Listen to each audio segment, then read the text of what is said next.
Welcome everyone, it's Michael DeHaan from Care to Grow, and I've got Sarah Blake with me. How are you, Sarah? I'm well, thank you, and thanks for having me. Pleasure. So Sarah's a part of our Women's Empowerment series using the voice and visibility, and Sarah's got a very strong background in conflict resolution and mediation. I got to confess, I'm not a fan of conflict. That's all right. Not many people are. So I'm sure I'm going to learn a lot, but I'm just really interested in, you'd be in a lot of, I suppose, boardrooms or businesses, corporates that are very male dominated. Yeah. And I'm just really keen and excited to hear some of your strategies or how you showed up in regard to having that sort of strong voice and visibility to create the change and sort of go through that with the people. I just did want to share that Sarah and I, not co-authored, we've got a book, we put a book together. You've got it there, yay. The Business of Connections, and I enjoyed your story, and it was, I think, 28 business owners around how they sort of connected. So, and we've known each other, I'm going to say, for a year now through a global group overseas, but I was really interested in getting to, know you a bit better, and also how you deal with that mediation and that conflict. Yeah. But before we start, I'd just really love to get to know you yourself a bit further. So can you just share the Sarah story? Oh, my Sarah story. All right. So I am a little bit unique in my profession. I am a second generation mediator. So my father is a lawyer and a barrister, and he was one of the first people that really got into mediation formally. But I think longer than that, I really come from a family of social justice and community. My mum came from a family of farmers. So we've always been about, how do you connect and support and empower community, and how do you help lift each other up, and also how do you take on that fight and that sense of justice? And I think that's been very pivotal in shaping who I am today. And I initially, when I was very young and starry-eyed, thought that I would move into the native title space. So I went off and did anthropology. And I loved it. And I loved that a quote has really stuck with me from that experience around, our role is to question the taken for granted assumptions of society. And really, it captures the heart of what I do as a mediator, as a conflict strategist. And it's really around asking questions and helping people to find their voice and their clarity through the process. So I'm a second generation practitioner, passionate about lifting and empowering people up. My experiences with conflict have been deeply personal, hard, grief, challenging experiences. And I think I wanted to make it easier for other people so that they didn't have to experience the depth of challenge that I found, and at least give them some confidence and some tools to help them navigate those spaces. So I'm a saltwater girl, I have 2 kids, and my husband's in the military. So that's a little 101 Sarah Blake. Oh, thank you for sharing. Yeah, and you can sort of feel that passion and that drive around conflict and mediation, because it does get people stuck. It does, all the time. Yeah. So, and for you to have the courage to sort of create that space for them to actually have honest conversations, that's great work. Yeah, look, and I'm a big believer that if I can't authentically live that experience myself and put it into practice, then who am I to bring these people into a vulnerable room and ask them to do that? So I'm always very conscious of that self-reflective practice and aligning both what I say and how I do it. Yeah. I'd love to hear some stories, as I started at the beginning, that you've probably been in boardrooms where it's very male dominated, and yes, I can put out there's a bit of ego in the room. Just a little, yeah.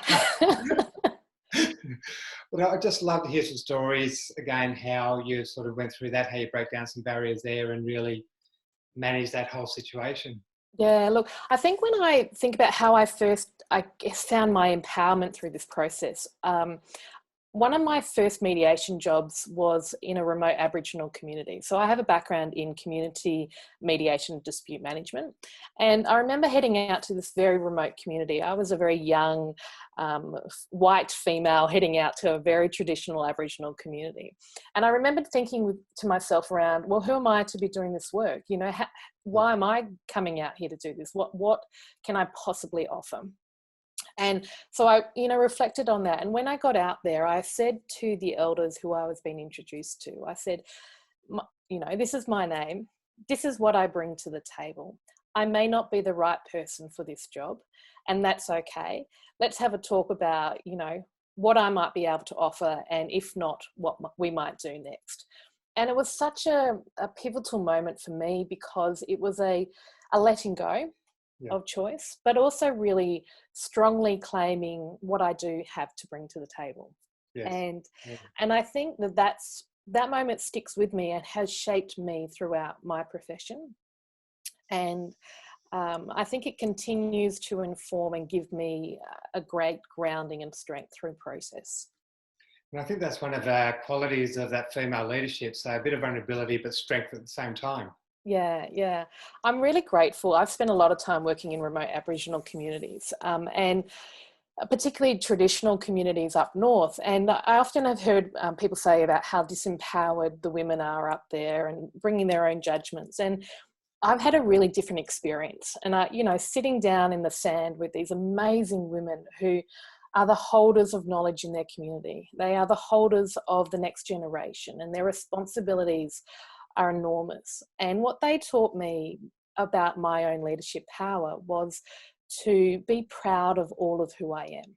Wow. And all that I bring to the table, and not try to be something else. So, as a white woman, it's forced me to reflect on my own story longer back. So what is my ancestral story, and how does that shape who I am? And what are my values? What are the things that ground me? And so when we are in these conflict spaces, particularly, they're awful, they're difficult. And I like to picture it as you're in a storm, and you're like a tree. And if your roots go down and are cemented deep in the earth, you can withstand those storms and that flowing, because you have this knowledge, this strength and connection. Yes. And the women taught me that power, and I'm forever grateful for that. Wow. Is there any other skills? Because as I said, you're in these rooms. I'm assuming it can get quite heated. Yes. And having either a calming influence or just sort of share how you get people to sort of, let's say, calm down and get that sort of clarity, get back in that conscious mind, so to speak. Yeah, look, and certainly in the corporate work that I do and in the boardrooms that I've been in, my industry is particularly male dominated and probably older male, and particularly lawyers so their frame of reference, the way that they do business and think, is quite structured. And so one of the things that I do when I come into these spaces is I need to really assert my authority over process in the room. And that's been really strong around, these are my expectations. This is what's okay and what's not okay. And this is how we're going to manage this forward. But also doing it in a way that is really, I'm very conscious of calm. So how I am will impact on how people are experiencing their conflict.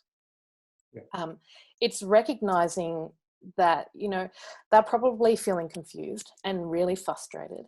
And they are probably feeling a bit vulnerable, but they can't afford to show that in the room. Yes. Because, they've got to maintain this veneer of power and influence. So my job is to help them navigate that safely. Wow. And I like that, as you said before, that vulnerability. So they've got to stand up in that sense of power, not give in, so to speak, there, where you've got to sort of massage that and sort of get both parties coming together. Yeah, I do. And it's a way that I ask my questions. So it's the tone of voice that I use, it's the language that I use, and really the types of questions that will, at certain stage of the process, I'll be gentler because I'm massaging them out and helping them bring the information out. And at other times it's really hard. And I think sometimes people think of us mediators as really soft. It's a soft skill. You don't want to do that. But I actually think it's a super hard skill, because we're leaning into the conflict. And I have to be really realistic. And if I'm not asking those hard questions, who's going to ask those hard questions? Yes. And they'll come out with a resolution that is superficial, that really doesn't dive down to the heart of the problem here. Yeah. And that just wastes everyone's time. Yeah, I can imagine. So I'm going to put it out there, a young Sarah Blake, going out into the corporate world or starting her own business. What sort of some tips and strategies that you would give her? I mean, you've already shared some, which I'm really grateful for. What's some other tips or strategies that you give a young woman in regard to the confidence, the voice, visibility, and that inner strength that you spoke about? Yeah. Look, no one else can give it to you. You have to find it yourself. And it's a process to some extent that we learn the hard way. We learn to experience it. And for me, I always say to other young women, I love to empower them up. You need to know who you are. You need to know what matters to you. And that takes some time and that changes. So don't get caught up in saying, I have to be this, but give a freedom to your potential. And I think that the clearer you are in your focus and recognizing that you can't be everything for everyone and that that's okay. Those are the things that help you navigate your way through the corporate commercial spaces. Being really proud of yourself as a female, and I'm really passionate about women having a voice, and particularly in these conflict spaces, because I think that women tend to be heard less often. Yes. They tend to be less empowered, and they tend to self-sacrifice over everybody else. So we make concessions so that there's peace, but at the same time, it costs us more. Yeah. So I think that the greater clarity around what's important to us, what matters, going in, doing your preparation, whether you're going into a meeting or a conflict or a job interview. If you do your preparation and you prepare for those questions and you are really clear about what I need, what do I want, what are my hopes and aspirations, you can then speak with a sense of purpose. Yeah. That there's this authenticity that we have to be courageous enough to share.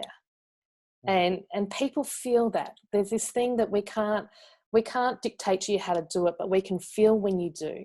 Yes. And those are the people that you say, wow, they're going somewhere. And we want to help all of our women shape the world with that power.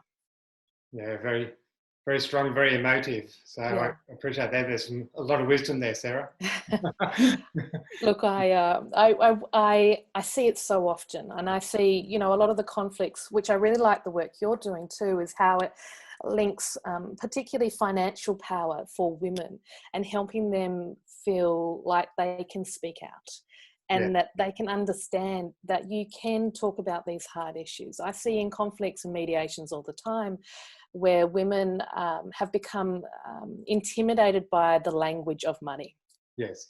Yeah. And that impacts them on their seeking an employment, that might impact on trying to get a promotion or a pay rise or contract negotiations. And what I really want to say is that you can learn the knowledge to empower yourself in speaking up. You don't have to know it all, but you can find the people to help you do that. And it's having good information, that quality information, that then enables us to speak up because we can feel confident. We've got this feeling inside that I've done my research. I know I've got the language. It's okay. I've got this. And if it goes to shit or if it gets really difficult, it's okay. I can call time out or I can pause. Yeah. Yeah.